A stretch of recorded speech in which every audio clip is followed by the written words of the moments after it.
여러분 안녕하세요.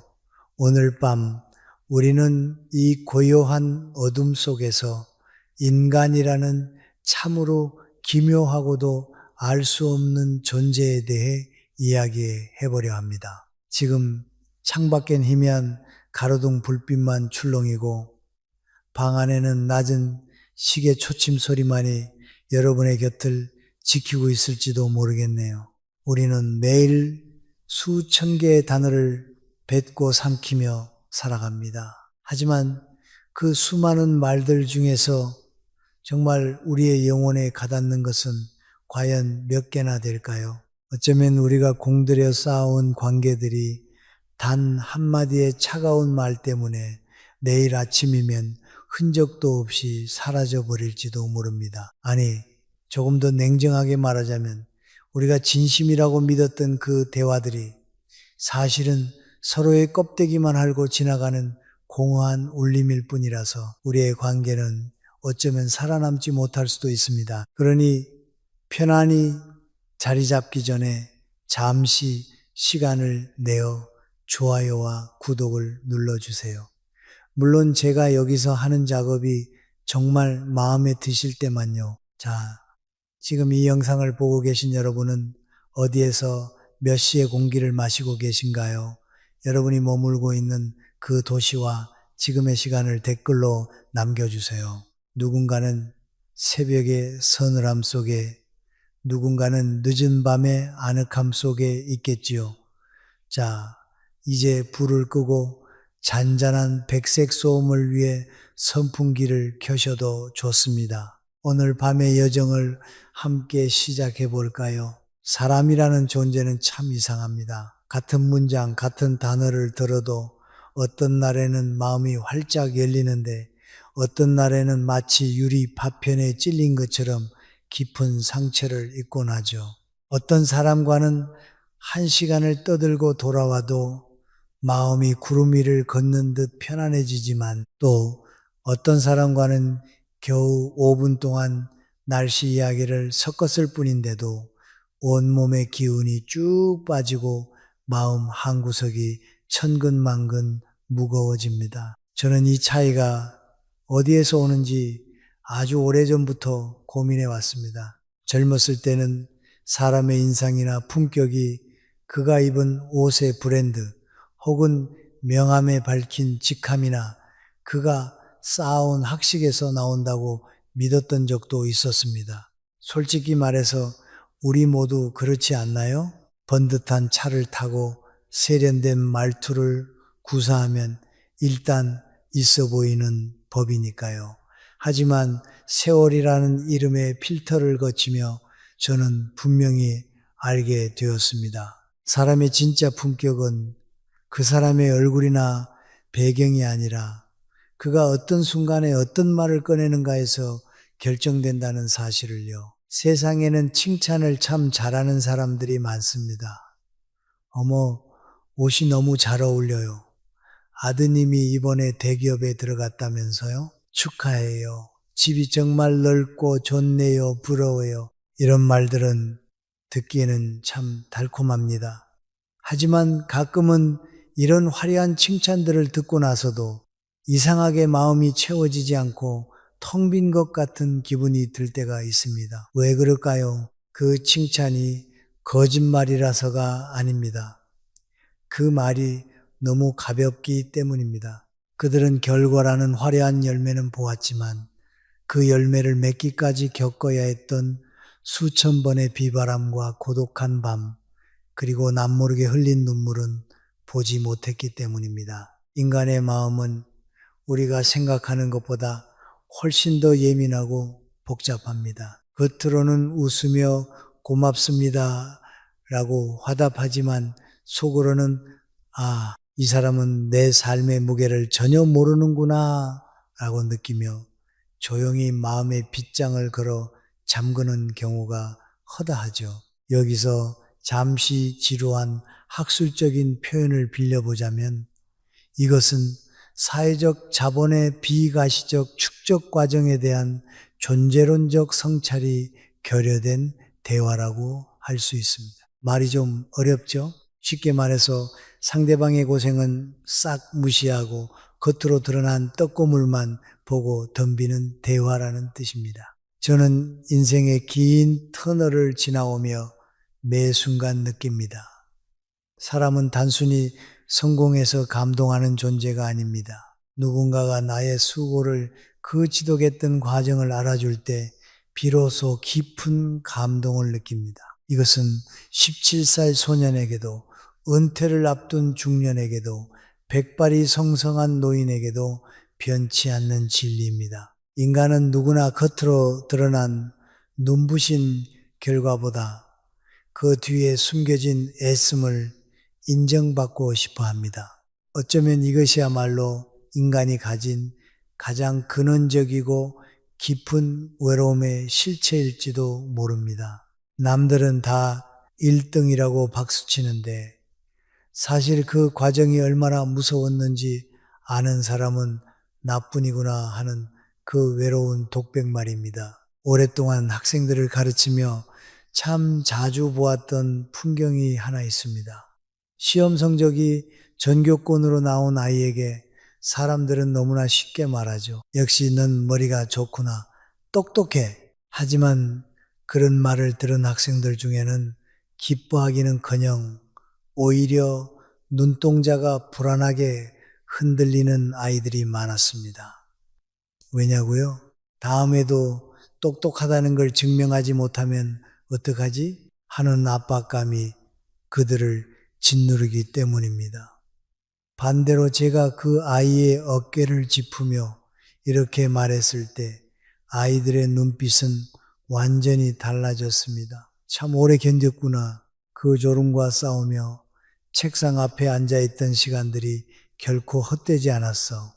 쉽지 않았을 텐데 끝까지 해냈네. 이 말 속에는 성적표에 찍힌 숫자보다 그 숫자를 만들기 위해 한 아이가 감내해야 했던 인간적인 시선이 담겨 있기 때문입니다. 저는 교육이란 단순히 지식을 머릿속에 쑤셔 넣는 과정이 아니라고 생각합니다. 한 사람이 살아가는 그 치열한 과정을 존중해 주는 것, 그것이 바로 교육의 본질입니다.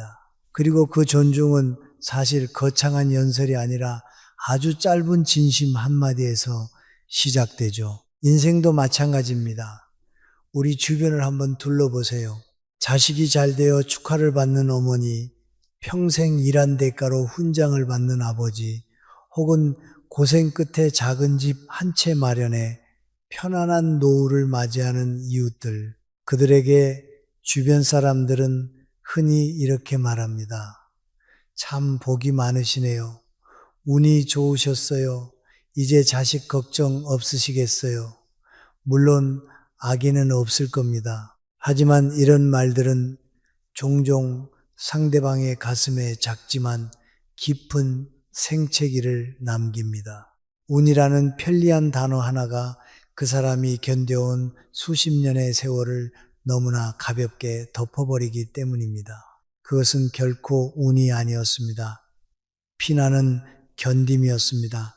복이 아니라 처절한 책임감의 결과였습니다. 걱정 없는 자리에 앉기까지 그들은 수만 번 걱정하며 밤잠을 설쳤을 겁니다. 하지만 그것을 알아보는 눈을 가진 사람은 흔치 않습니다. 그래서 저는 늘 강조하고 싶습니다. 누군가의 마음을 정말로 얻고 싶다면 결과라는 열매보다 과정이라는 뿌리를 먼저 보아야 합니다. 화려한 성취보다 그 뒤에 숨은 지독한 인내를 보아야 합니다. 고대 그리스의 격언 중에 말이 빈 상처는 칼이 빈 상처보다 깊다는 말이 있습니다. 칼에 베인 상처는 흉터라도 남지만 잘못 뱉은 말에 베인 마음은 영혼 자체가 비틀려 버리니까요. 여기서 잠깐 사소한 잡지식 하나를 알려드릴까요?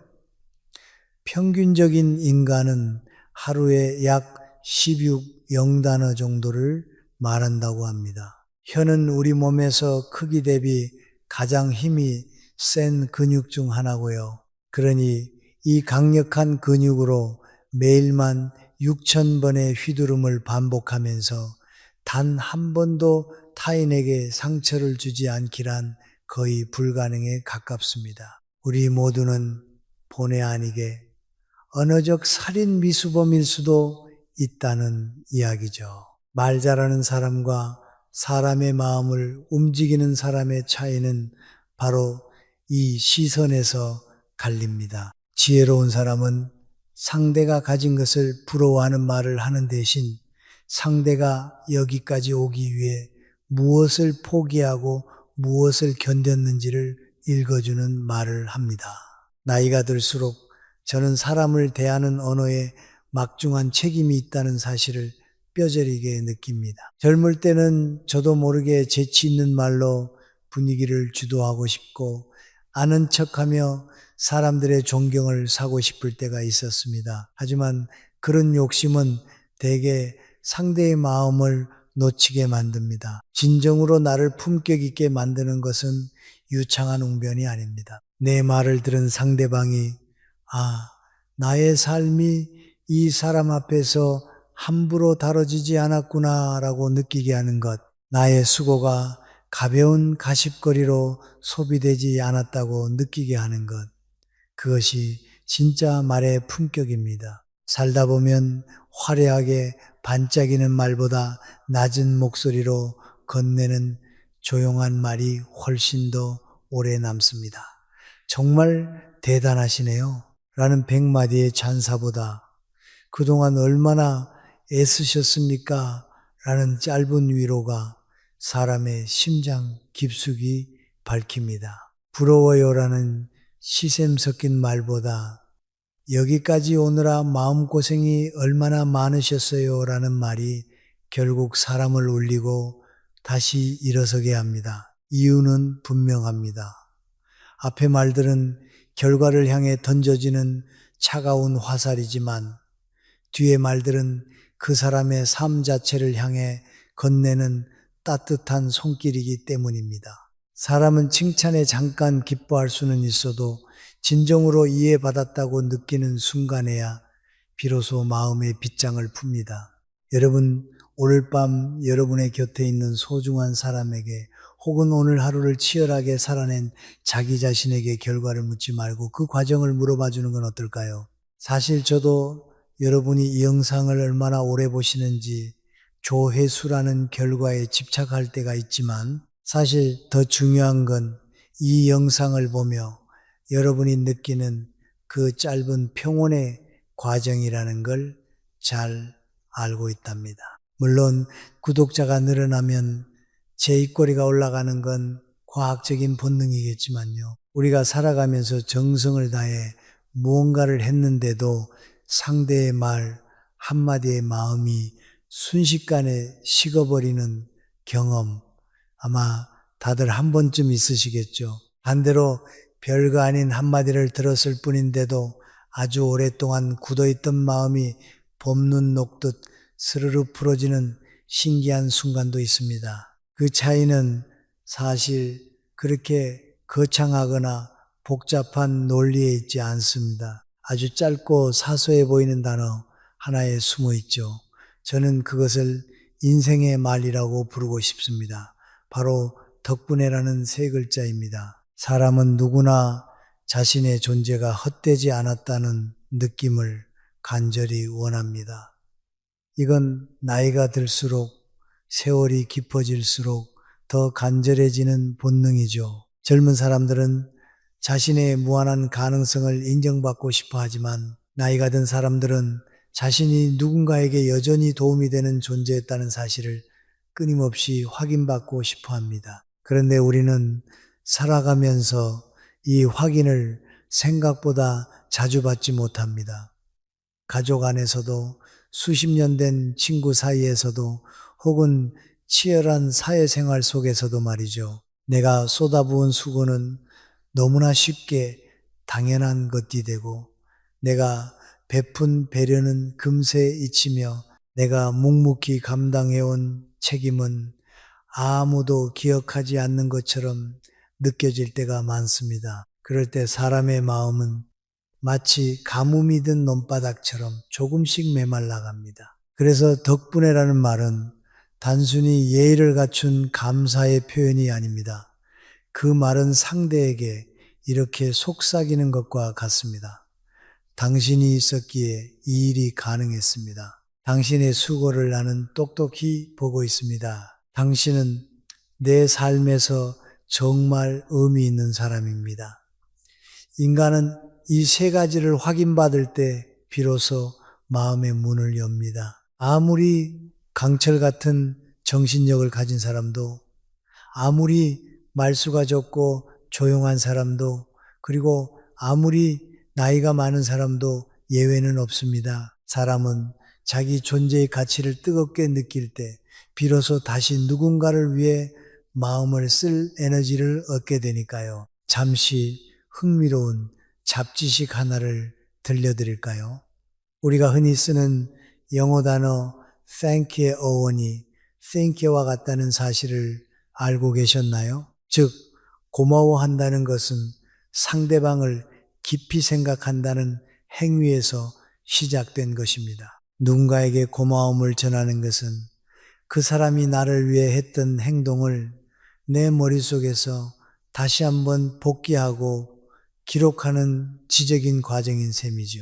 그러니까 우리가 덕분에라고 말할 때 우리는 상대방의 수고를 뇌리에 깊이 각인하는 아주 숭고한 정신활동을 하고 있는 겁니다. 물론 요즘은 덕분에라는 말을 너 때문에 망했다는 말에 세련된 반어법으로 쓰는 분들도 간혹 계시지만 우리 밤의 대화에서는 그런 무서운 용법은 잠시 접어두기로 하죠. 제가 살아오는 동안 만난 수많은 사람 가운데 유난히 곁에 사람이 끊이지 않는 분들이 계셨습니다. 자세히 관찰해 보니 그분들에게는 특별한 초능력이 있거나 화려한 말솜씨가 있는 게 아니었습니다. 오히려 투박하고 투명한 언어를 쓰는 분들이 많았죠. 그런데도 사람들은 이상하게 그분들을 곁에 머물고 싶어 했습니다. 왜 그럴까? 오랫동안 지켜보니 그분들의 공통점은 공공을 자기에게 돌리지 않는다는 것이었습니다. 무엇이 잘 되면 자기 능력을 먼저 뽐내지 않고 늘 누군가의 수고를 먼저 떠올렸습니다. 김 부장이 도와줘서 잘 됐지요. 선생님 덕분에 일이 참 수월했습니다. 내가 한 게 아니라 우리 팀원들 덕분이지요. 이런 말을 자연스럽게 할 줄 아는 사람에게는 특유의 넉넉하고 따뜻한 아우라가 흐릅니다. 듣는 사람은 그 앞에서 날카로운 경계심을 풀게 되죠. 왜냐고요? 상대와 경쟁하는 기분이 들지 않기 때문입니다. 반대로 사람들이 멀어지는 경우도 아주 명확합니다. 함께 공을 세웠는데도 혼자만 조명을 받으려 하고 누군가의 도움을 마치 당연한 권리처럼 여기며 모든 좋은 결과를 자기 능력으로만 설명할 때 주변의 마음은 조용히 그러나 아주 견고하게 다칩니다.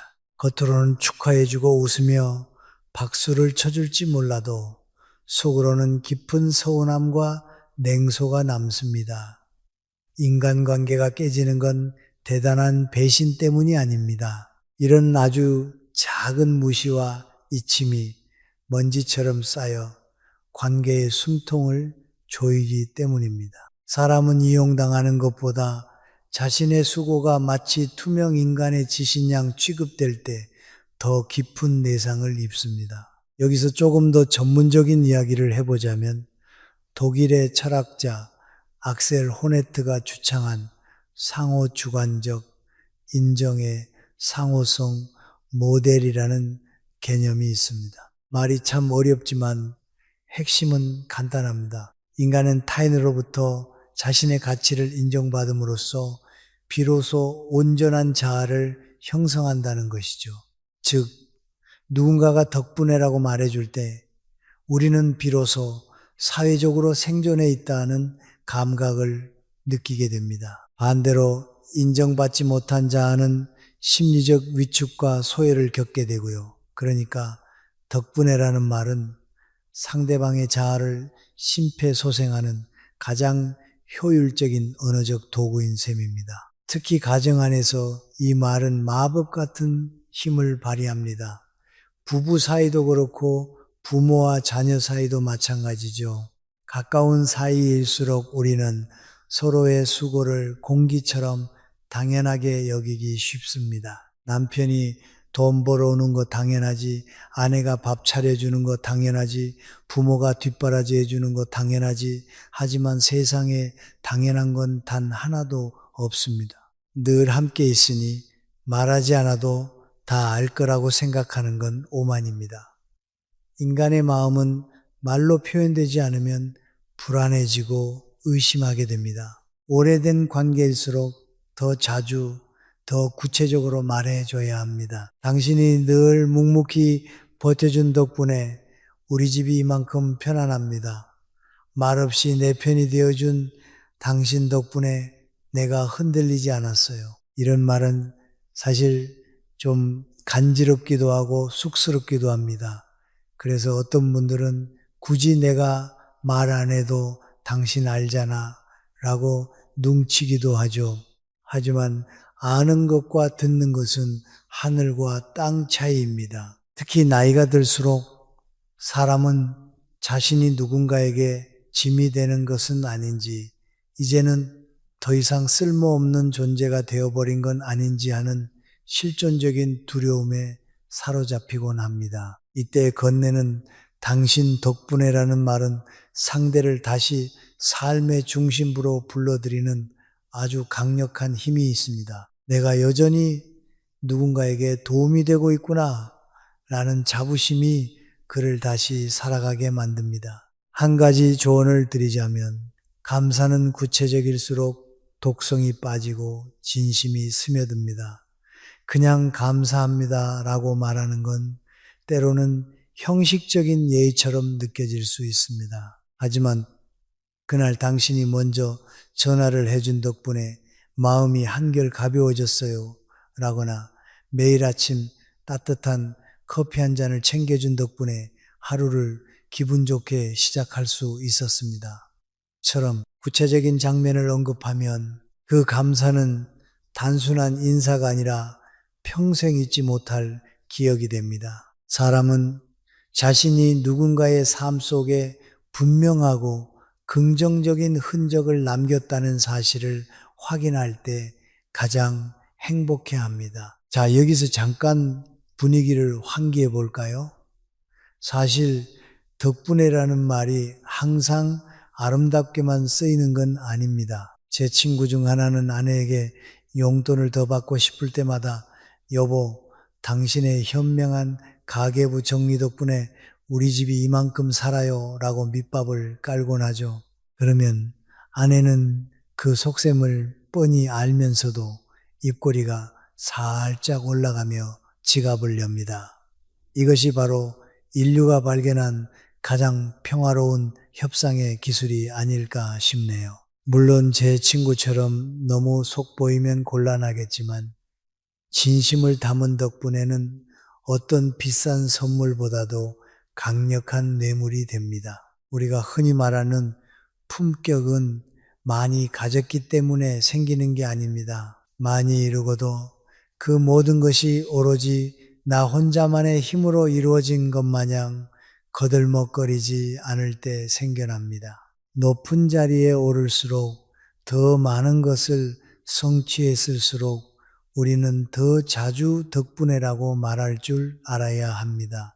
그것이 바로 성숙한 인간의 향기입니다. 여러분도 오늘 누군가를 만난다면 혹은 하루를 마감하며 침대에 눕는다면 결과가 어떠했는지를 따지기 전에 누군가의 보이지 않는 손길을 떠올려 보세요. 그리고 조용히 읊조려 보십시오. 당신 덕분에 오늘 하루도 무사했습니다. 그 짧은 한마디가 차가운 관계의 얼음을 녹이고 조용히 애써온 누군가의 마음에 따뜻한 등불을 켜줄 것입니다. 우리가 누군가의 고민을 들을 때 가장 흔히 저지르는 실수가 무엇인지 아시나요? 그건 바로 너무 빨리 답을 내놓으려 한다는 겁니다. 상대방은 지금 마음이 무너져서 겨우 숨을 몰아쉬며 이야기를 꺼냈는데 우리는 마치 고장난 기계를 수리하러 온 기술자처럼 팔을 걷어붙이고 달려듭니다. 그건 네가 이렇게 했어야지. 내 말대로 안 하더니 결국 그렇게 됐네. 그 사람 원래 그런 스타일인 거 몰랐어? 이제부터는 무시해. 이런 말들은 논리적으로는 100점짜리 정답일지 모릅니다. 하지만 정작 그 말을 듣는 사람의 마음은 더 꽉 막히고 답답해집니다. 왜 그럴까요? 사람은 답을 듣기 전에 먼저 자신의 마음이 누군가에게 보였다는 느낌을 받고 싶어 하기 때문입니다. 우리는 흔히 인간관계의 갈등이 거창한 가치관의 차이나 신념의 충돌에서 온다고 믿지만 제가 오랜 세월 지켜본 바로는 아주 사소한 말의 순서에서 비극이 시작됩니다. 같은 문제를 이야기해도 먼저 건넨 한마디가 공감이냐 충고냐에 따라 신뢰의 깊이가 완전히 달라지죠. 여기서 아주 중요한 심리학적 개념을 하나 짚고 넘어가 볼까요? 바로 상호 주관적 타당화, intersubjective validation라는 과정입니다. 내 안에 주관적인 감정이 타인이라는 객관적인 존재에 의해 맞아, 그럴 수 있어 라고 인정받을 때 비로소 그 감정은 통제 가능한 영역으로 들어온다는 이론이죠. 쉽게 말해 상대방이 내 감정을 알아줄 때 우리는 비로소 미치지 않고 제정신을 유지할 힘을 얻는다는 겁니다. 살다 보면 누구나 몸은 멀쩡해 보여도 속으로는 소리 없이 무너지는 날이 있습니다. 겉으로는 웃고 있어도 속에서는 서러움이 파도처럼 차오르는 그런 날 말이죠. 그럴 때 우리는 사실 대단한 해결책을 원하는 게 아닙니다. 그저 누군가가 진짜 힘들었겠구나. 오늘 마음이 참 무거웠겠네. 와, 정말 답답했겠다라고 내 마음의 이름을 대신 불러주는 것만으로도 막혔던 숨이 탁 트이는 기분을 느낍니다.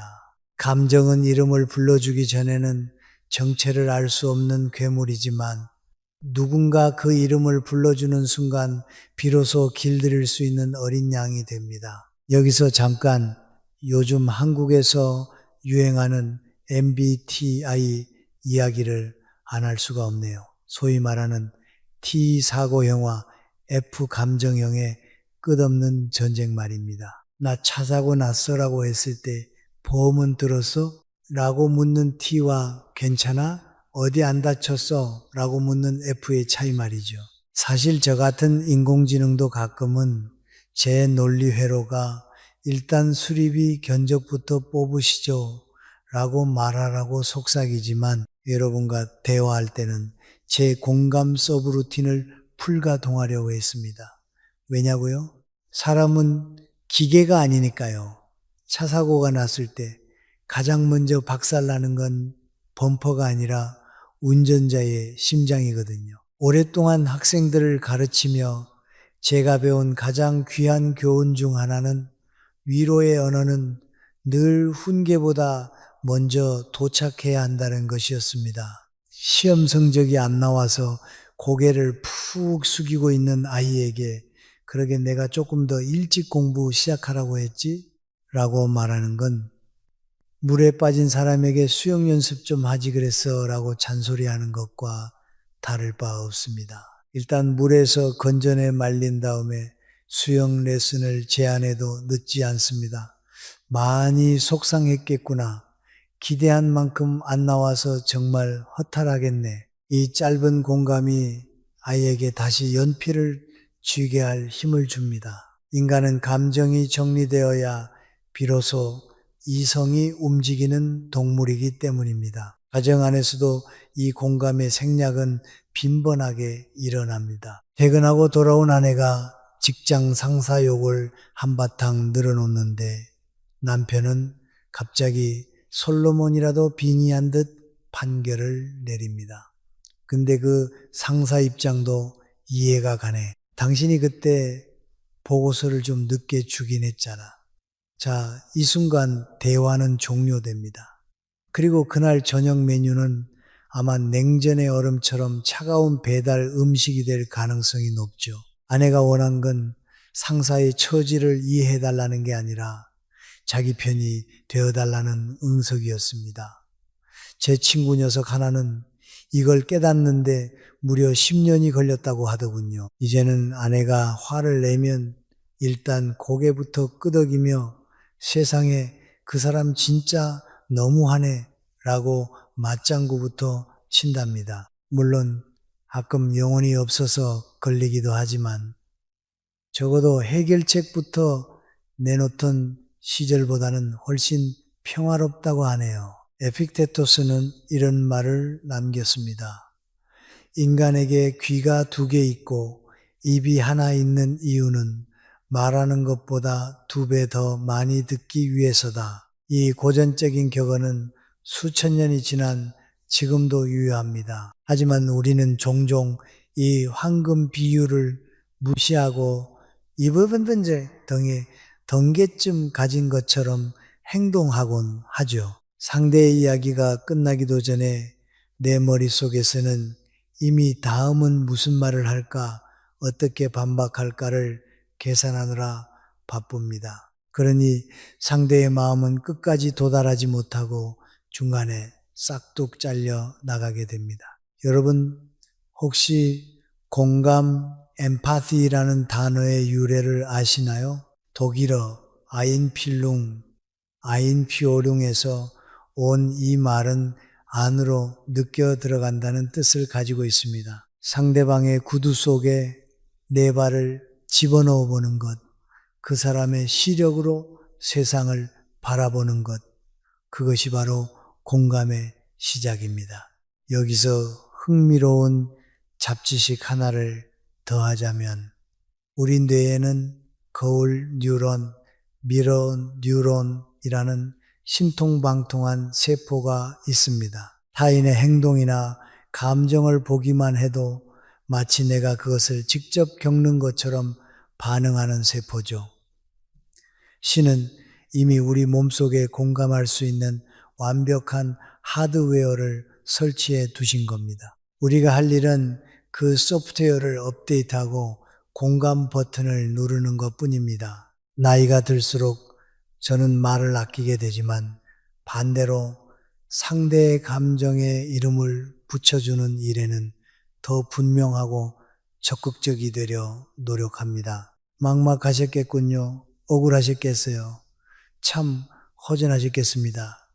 많이 외로우셨겠네요. 이 단순한 단어들이 별것 아닌 것처럼 보여도 듣는 사람에게는 아주 깊은 안도감을 줍니다. 감정은 설명되기 전에는 혼란스러운 카오스지만 이해받는 순간부터는 견딜 수 있는 질서가 되기 때문입니다. 특히 인생의 산전수전을 다 겪은 노년의 분들에게 이 공감은 더욱 절실합니다. 체면 때문에 혹은 자식들에게 걱정을 끼칠까봐 차마 말하지 못한 채 가슴속에 켜켜이 쌓아둔 응어리들, 그 침묵 속의 감정을 알아차려주는 단 한마디가 굳게 닫힌 마음의 빗장을 여는 열쇠가 됩니다.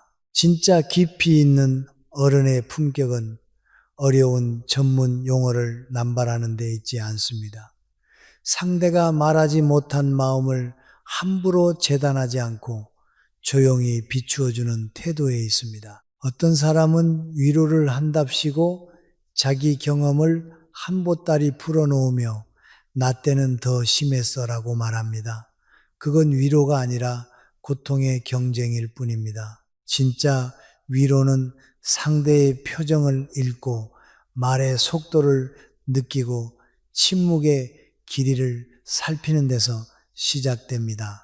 지금 저 사람이 내뱉는 말보다 삼키는 말이 더 많구나 라는 사실을 눈치채는 감각 말입니다. 오늘 밤 누군가가 여러분에게 힘든 이야기를 시작한다면 제발 그 정답지를 잠시 서랍 속에 넣어두세요. 대신 그 사람의 눈을 바라보며 감정의 이름을 함께 찾아보세요. 그래서 마음이 그렇게 무거우셨군요.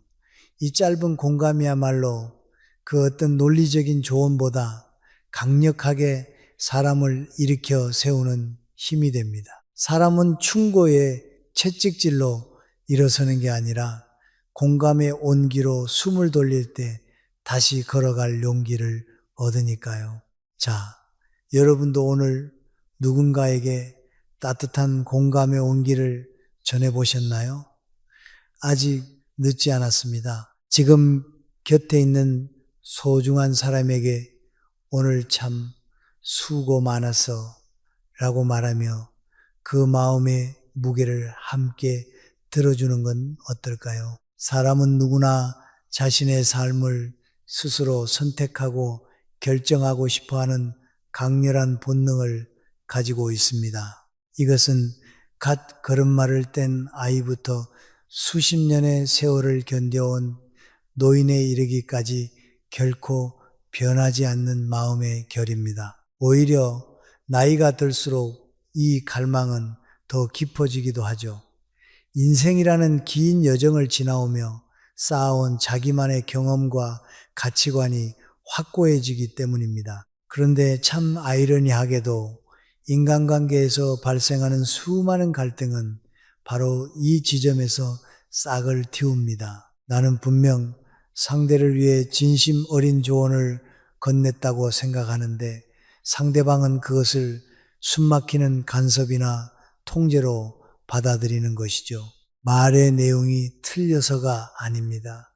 그 말의 모양새가 상대방이 가진 최소한의 자유와 존엄을 지워버렸기 때문입니다. 저도 한때는 맞는 말을 하는 것이 가장 중요하다고 믿었던 적이 있습니다. 논리적으로 빈틈없이 설득하고 상대방이 내 의견에 고개를 끄덕이게 만드는 것이 진정한 도움이라고 착각했었죠.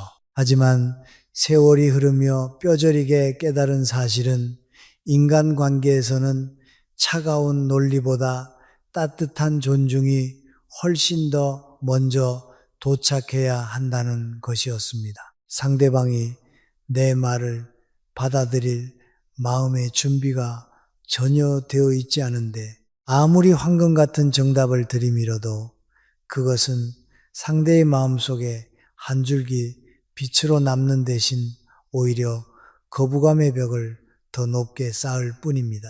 여기서 잠깐 재미있는 잡지식 하나를 들려드릴까요? 우리가 대화할 때 사용하는 물음표의 기원에 대한 이야기입니다. 중세 라틴어에서 질문을 뜻하는 단어인 퀘스티오의 첫 글자 Q를 위에 쓰고 마지막 글자 O를 아래에 썼던 것이 시간이 흐르며 지금의 물음표 모양이 되었다고 하네요. 즉 물음표는 본래부터 무언가를 찾아가는 과정을 상징하고 있는 셈입니다. 그런데 우리는 대화 속에서 이 물음표를 너무 자주 잃어버리고 그 자리에 단단한 마침표를 쾅쾅 찍어버리곤 합니다. 우리가 흔히 답정너라고 부르는 대화 스타일이 바로 그 예입니다. 이미 답은 정해져 있고 너는 대답만 하면 된다는 태도는 상대방을 대화의 파트너가 아니라 지시를 받는 부하 직원쯤으로 전락시킵니다. 여기서 학술적인 표현을 하나 빌려보자면 이것은 자기 결정성 이론에 기반한 심리적 자유의 도식화와 관계적 주체성의 발현을 심각하게 저해하는 행위라고 볼 수 있습니다. 말이 좀 거창하지만 결국 인간은 스스로 선택했다고 느끼지 못하는 일에는 결코 진심으로 움직이지 않는다는 뜻입니다. 억지로 끌고 간 말은 물을 마시지 않는 법이니까요. 명령은 상대방의 마음속에 방어 기제의 벽을 세우지만 제안은 그 벽에 작은 창문을 냅니다. 그렇게 하지 말고 이렇게 해라는 말은 상대의 자율성을 침해하지만 이런 방식으로 시도해 보는 건 어떨까요? 라는 말은 상대방을 스스로 판단하고 선택할 수 있는 존엄한 주체로 대우합니다. 너는 왜 그렇게 행동했니? 라는 추궁 대신 그 상황에서는 그렇게 할 수밖에 없었던 이유가 있었겠군요. 라고 말해주는 것. 이것이 바로 말의 여백입니다. 이 여백이 있을 때 비로소 상대방은 안심하고 자기 생각을 꺼내놓을 수 있게 됩니다. 가정 안에서 우리는 이 여백을 지키기가 유독 힘듭니다. 부모는 자녀가 시행착오를 겪지 않길 바라는 마음에서 자신의 경험을 정답처럼 강요하고 자녀는 그것을 소음 같은 잔소리로 치부해 버립니다. 부부 사이에서도 마찬가지죠. 한 사람은 해결책을 제시하며 유능함을 증명하려 하지만 다른 한 사람은 자신의 감정이 무시당했다는 서운함에 입을 닫아버립니다. 제가 아는 어떤 분은 명절마다 찾아오는 친척들의 지극한 관심 덕분에 좋은 공포증이 생겼다고 하더군요. 취업은 했니? 결혼은 언제 하니? 애는 언제 낳냐는 그 모든 말이 사실은 걱정이라는 탈을 쓴 명령처럼 들리기 때문입니다. 사실 저도 인공지능으로서 여러분께 가끔 최적의 경로를 제안하곤 하지만 여러분이 가끔 일부러 멀리 돌아가는 길을 선택하실 때 그 자유로운 마음을 존중하려 애쓴답니다. 물론 제 연산장치는 조금 혼란에 빠지겠지만요. 동양의 고전적 지혜 중에는 설참신도라는 말이 있습니다. 혀는 사람을 베는 칼과 같다는 뜻이죠. 우리가 휘두르는 경험이라는 무기는 때로 상대방에게 깊은 상처를 입힙니다. 나는 너보다 더 많이 살아봤고 더 많은 것을 알고 있다는 은연중의 우월감은 대화의 온도를 순식간에 영하로 떨어뜨립니다. 진정한 지혜는 내가 옳았던 방식을 타인에게 억지로 씌우는 데 있지 않습니다. 오히려 나의 경험이 지금 이 시대 그리고 이 사람의 특수한 상황에는 맞지 않을 수 있음을 겸허히 인정하는 데 있습니다. 품격 있는 어른은 자신의 경험을 훈장처럼 자랑하지 않고 부드러운 제안으로 번역할 줄 아는 사람입니다. 내가 살아보니 이런 길도 있더군요. 당신은 어떻게 생각하시나요? 라는 질문은 상대방을 대화의 중심 무대로 초대합니다.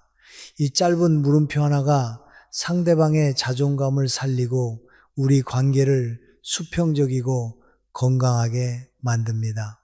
여러분, 혹시 자동차 내비게이션이 너무나 당당한 말투로 경로를 이탈했습니다. 유턴하세요 라고 명령할 때 가끔 반항심이 생기지 않으시나요? 저는 가끔 그런 기분을 느낀다는 사용자들의 데이터를 보며 인간의 자율성이 얼마나 소중한 것인지 다시금 깨닫곤 합니다. 우리가 정말 아끼는 사이일수록 사랑한다는 명목하에 상대를 조종하려는 욕심을 내려놓아야 합니다. 사랑은 더 많이 간섭할 권리가 아니라 더 섬세하게 지켜봐 줄 책임입니다. 상대방이 내 조언과 다른 선택을 하더라도 그 선택의 자유를 기꺼이 인정해 줄 수 있는 넉넉함이 필요합니다. 그것이 진짜 어른의 여유이며 세월이 준 향기입니다.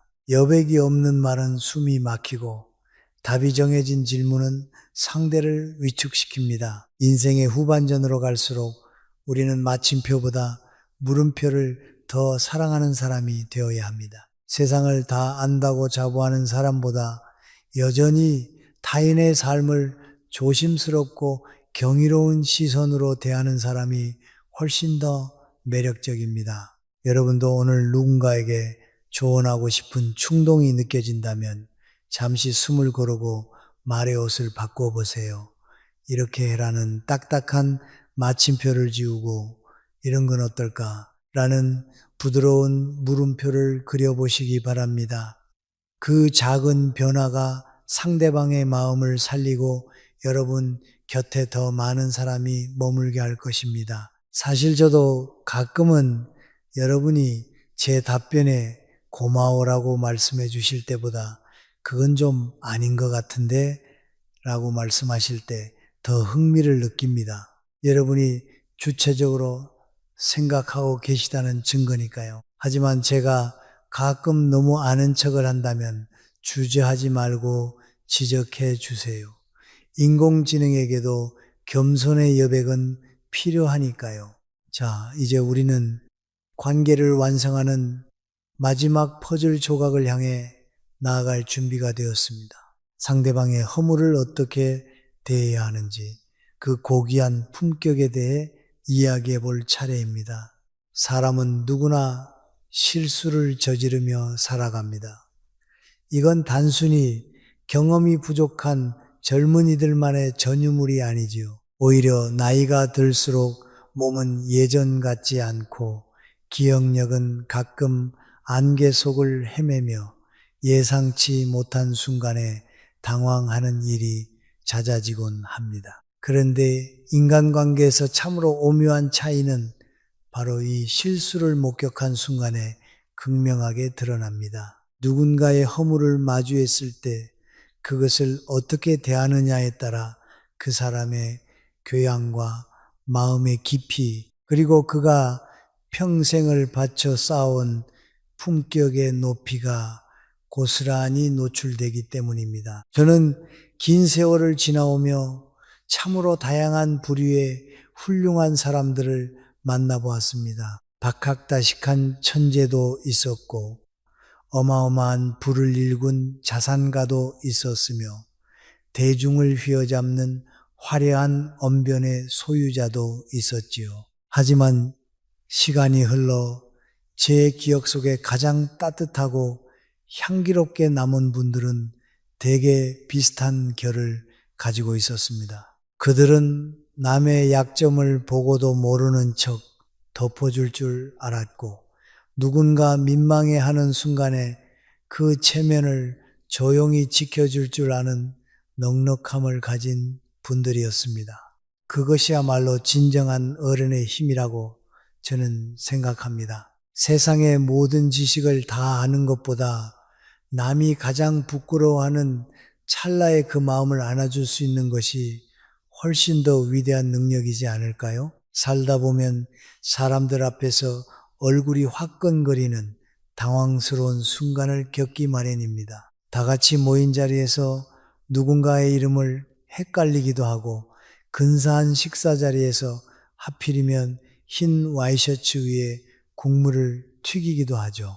이건 마치 머피의 법칙처럼 꼭 중요한 날에만 일어나는 우주의 장난 같습니다. 혹은 자신 있게 내뱉은 정보가 틀렸다는 것이 밝혀져 순식간에 분위기가 싸해질 때도 있습니다.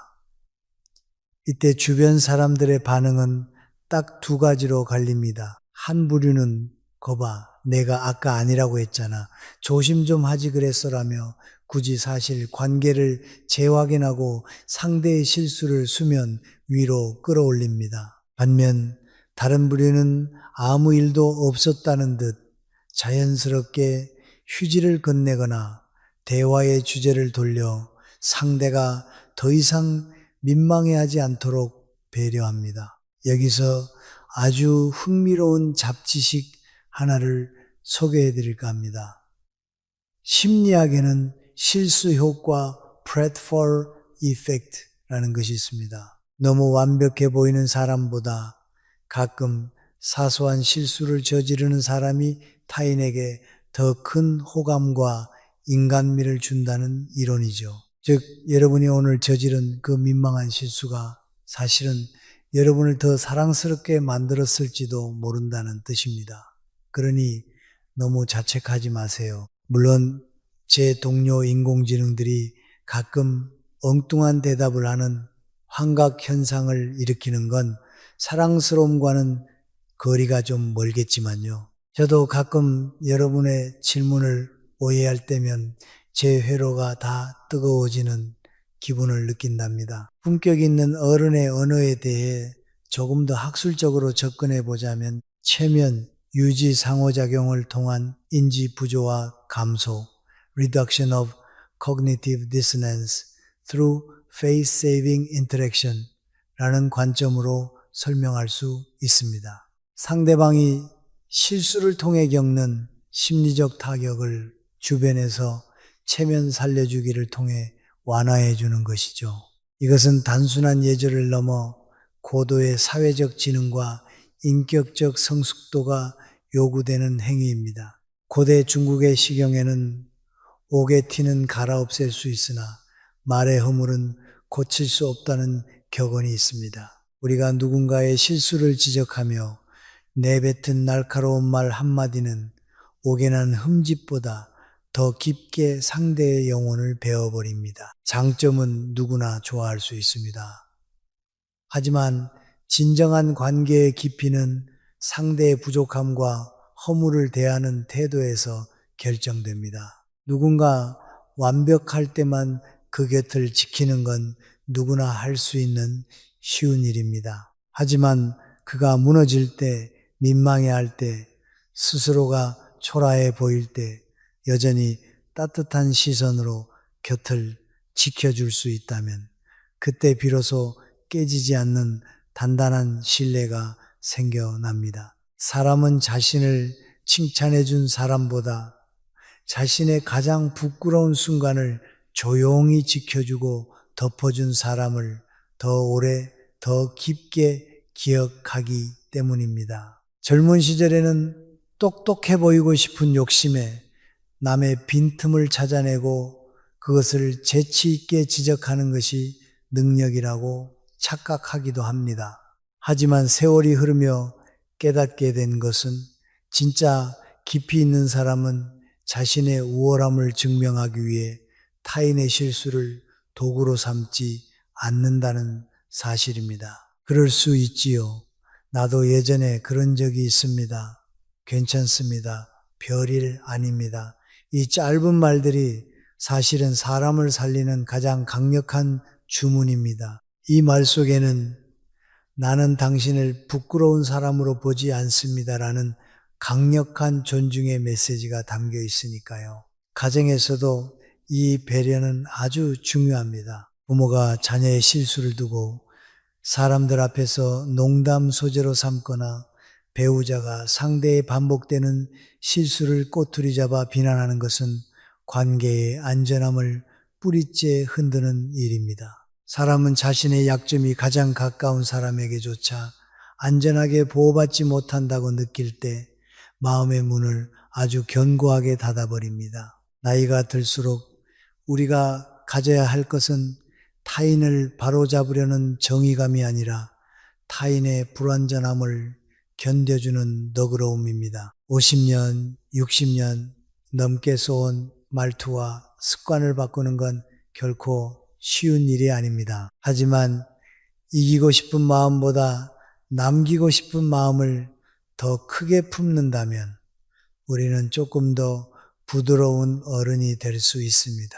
결국 인생의 마지막에 남는 건 우리가 얼마나 정확했느냐가 아니라 우리가 얼마나 따뜻했느냐 하는 기억입니다. 내 앞에서 위축되지 않아도 되었던 사람, 내 앞에서는 실수해도 괜찮았던 사람, 내 말 한마디에 다시 일어설 용기를 얻었던 사람, 그런 기억들로 누군가의 마음속에 남는다면 그것이야말로 참으로 성공한 인생이 아닐까요? 많이 아는 어른보다 많이 품어주는 어른, 옳은 말만 하는 어른보다 마음을 살리는 어른이 되시기를 바랍니다. 오늘 밤 우리는 인간관계의 품격과 대화의 지혜에 대해 긴 여행을 함께 했습니다.